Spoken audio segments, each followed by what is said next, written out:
네, 오늘 장플러스 이어가도록 하겠습니다. 오늘의 시간 현대차증권 김현용 연구원 함께합니다. 어서 오세요. 네, 안녕하십니까. 네, 반갑습니다. 네. 엔터즈 요즘엔 사건 사고가 좀 많아서가지고 어떻게 좀 그쵸. 많이 좀 바쁘셨죠? 그 네. 사건 파악을 하셔야 되나요? 그러면?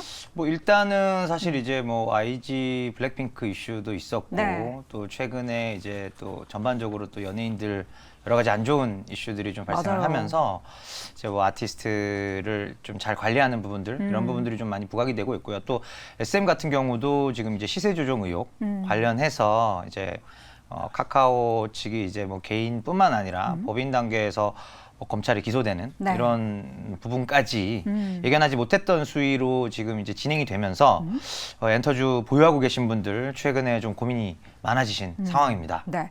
결국에는 근데 이런 단기적인 이슈가 있어도 실적이 잘 버텨냈던 섹터 중에 하나가 올해 엔터주가 좀 탑에 꼽히잖아요. 네. 이번 분기 실적은 좀 어떻게 좀 예상되고 있습니까?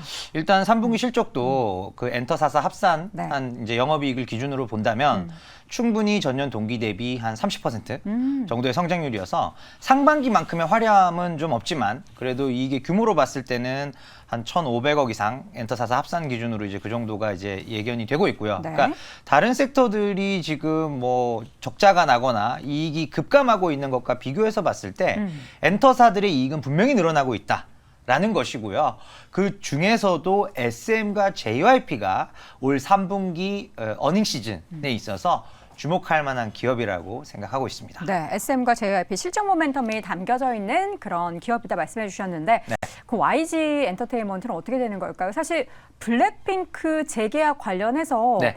뭔가 마침표가 안 찍혀진 것 같은 느낌이거든요. 지금? 그렇죠. 어떻게 되는 거예요? 그러니까 지금 아직까지도 YG 블랙핑크가 어떻게 되었다라는 얘기가 없습니다. 네. 그렇기 때문에 투자자들이 제일 싫어하는 게 불확실성이거든요. 맞아요. 그리고 이 같은 경우에는 지금 블랙핑크가 YG 영업이익에서 차지하는 비중이 뭐 적게는 70%, 많게는 뭐 8, 90%까지 차지하는 상황에서 그냥 블랙핑크군요. 그렇죠. 그 회사는. 네, 그렇기 때문에 이게 지금 시장에서 얘기하는 대로 4명 중에서 몇 명과 재계약에 성공할 것인가 이 부분에 따라서 주가도 주가지만 일단은 실적의 그 감소 내년도 영업이익이 크게 감소하는 유일한 엔터사가 YG라는 것이죠. 그래서 주가가 많이 빠졌고 또 뭐 밸류에이션이 싸다라는 이유만으로 지금 YG를 접근하기에는 투자의 위험도가 훨씬 큰 상황이라고 보여집니다.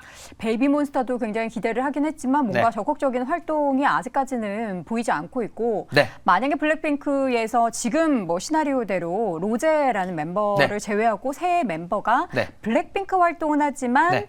각각의 뭔가 레이블을 세우거나 예, 그쵸. 외부로 나가게 된다면 네. 아무래도 좀 마이너스 되는 폭이 있을 수밖에 없는 상황이네요. 많이 크죠. 4명 중에 1명이면 단순 계산했을 때는 이제 25% 그쵸. 정도를 재계약한 건데 물론 이제 공통된 활동 그리고 공통 원가에 대한 회사 배분이 있기 때문에 그 정도까지는 아닐 겁니다. 네. 그렇다고 하더라도 30-40% 수준을 넘기는 어렵다라고 본다면은 이제 이익이 최소한 반감, 절반 이상이 감소되는 상황이기 때문에 이게 싸 보이지만 실제로는 밸류가 전혀 싸지 않은 그런 상황일 수 있고요.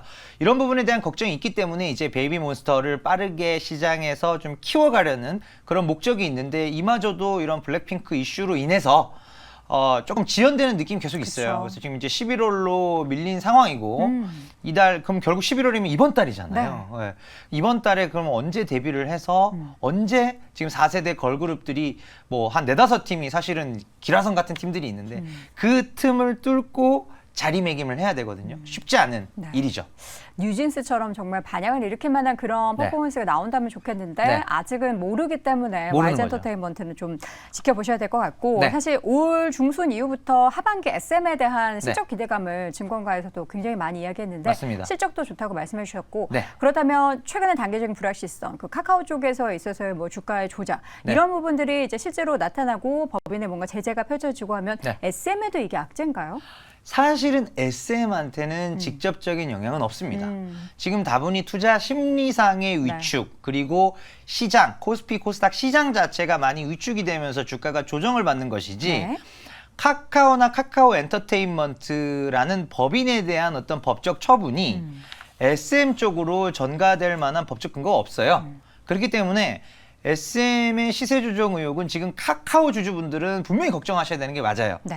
그렇지만은 SM의 주주분들은 이 부분이 다소 이제 심리적인 요인으로 인한 조정이구나라고 보셔야 맞고 그렇기 때문에 지금 3분기와 4분기 실적이 좋은 SM에 대해서 저 같은 경우에 여전히 투자 의견 매수 그리고 또 사실은 엔터주 중에서 가장 좋게 탑픽으로 보고 있는 종목이기도 합니다. 네, 하이브를 또 보도록 하겠습니다. 하이브 네. 같은 경우에는 BTS의 개별 멤버들의 활동이 지금 굉장히 활발하게 계속 이루어지고 있고, 네. 뭐 뉴진스도 워낙에 잘 하고 있고 네. 여러 가지 모멘텀이 있는 가운데.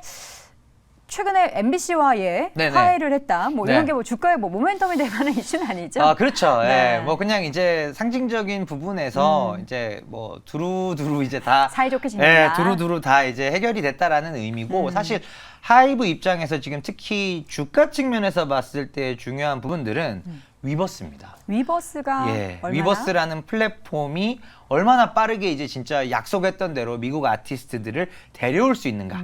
이 부분을 가장 주의 깊게 보셔야 될 것 같고 네. 또 내년도 시장을 보는 데 있어서 결국은 하이브 시장 점유율이 35% 이상 되다 보니까 시장이 곧 하이브, 그러니까 하이브의 움직임이 곧 시장의 방향성이 되고 있거든요. 그래서 내년도에 보셔야 될 부분은 내년 초 정도에 데뷔할 것으로 예상되는 지금 드림 아카데미 프로젝트, 즉 네. 미국인 걸그룹. 이게 이제 미국 시장에서 얼마나 큰 반향을 일으킬 수 있는가. 이 부분, 그러니까 어떻게 보면 하이브는 이미 이제 글로벌 기업이 된 거죠. 그쵸. 그래서 미국인 현지 걸그룹이 얼마나 잘 될 것이며 또 미국 아티스트들을 얼마나 빠르게 자기들 플랫폼으로 데려올 수 있느냐. 이런 이슈들이 지금 하이브 주가의 방향성을 네. 예측하는 데 있어서 관련성이 있는 정보입니다. 네. 자, 각 엔터사들 각각을 보면은 매력은 여전히 남아 있습니다. 그리고 실적이라는 좀 든든한 버팀목이 있어서 주가가 좀 조정을 보여도 앞으로 실적 더 좋아요 이런 얘기가 나오면 네. 사실 굉장한 기대감을 갖게 하는데 지금 보면 전반적인 증권가에서도 계속해서 엔터주에 대해서는 매수 의견을 적극적으로 좀 피력을 하고 있습니다. 구체적으로 어떤 이유로 매수 의견을 내린 걸까요? 일단은 큰 틀에서 엔터사들의 이익 증가는 여전히 진행형이고요. 그러니까 여기까지 이렇게 많이 왔는데 이미 음반이 1억 장 넘었고 공연이 1,000만 명이 훌쩍 넘었는데 내년에도 성장할 수 있을까? 거기에 대한 해답이 바로 이제 현지화 걸그룹에 있다는 거죠. 미국 현지화 걸그룹들이 성장하는 부분들이 있고 또 요즘 보시면은 신인들이 나오자마자 이미 덩치가 커버립니다. 뉴진스의 케이스도 그렇고 SM의 라이즈 같은 그룹들도 데뷔 초동부터 이미 100만 장 훌쩍 넘기면서 예전에는 신인들이 소위 밥값하는데 시간이 오래 걸렸다면 이제는 나오자마자 바로 전력화가 되고 매출화가 되고 네. 이익 기여를 한다는 것이죠. 그렇기 때문에 이제 내년도에 엔터주들을 좋게 보는 것이고 또 음반 쪽은 다소 성장성이 둔화될 수가 있겠습니다만 공연 쪽은 아직 글로벌 공연 시장에서 K-팝 공연이 차지하는 비중이 이제 불과 5% 정도 들어왔거든요. 그러니까 아직까지 5%가 아니라 10%까지는 충분히 갈 수 있다라고 보기 때문에 그 부분에 대한 기대감이 엔터주를 끌고 가는 동력입니다.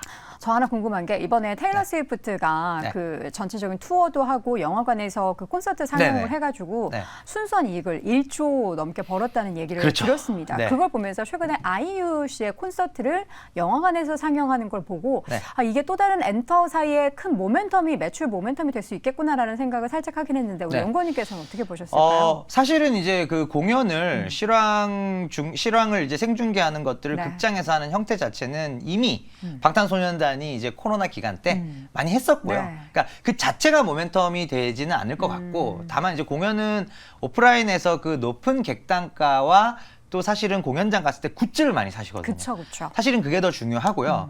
테일러 스위프트의 예시를 들은 부분이 저한테 있어서 중요한 점은 뭐냐면은 미국 로컬 아티스트들의 이 어떤 티켓팅 파워, 매출을 일으키는 규모 자체가 네. 사실은 조단이잖아요.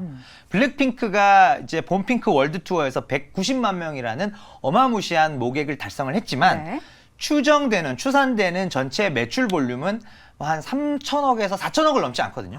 그러니까 한 3천억 수준 정도 하는 K-팝 그룹이 어떻게 보면은 1등, 2등 하는 거의 탑티어 수준인데 테일러 스위프트, 즉 미국의 로컬 아티스트로 갔을 때는 그거의 3배 이상을 충분히 또 보이그룹이나 아니면 락밴드들이나 아니면 에드시런 같은 더 대단한 아티스트들의 월드 투어 수익은 얼마나 더 크겠습니까? 어마무시하겠죠. 그러니까 우리 3, 4천억에서 1조 5천 가려면은 네. 무조건 미국 시장 공략은 당연하고 어떻게 보면은 미국인으로 된 현지화. 아티스트를 우리가 키워내야 된다.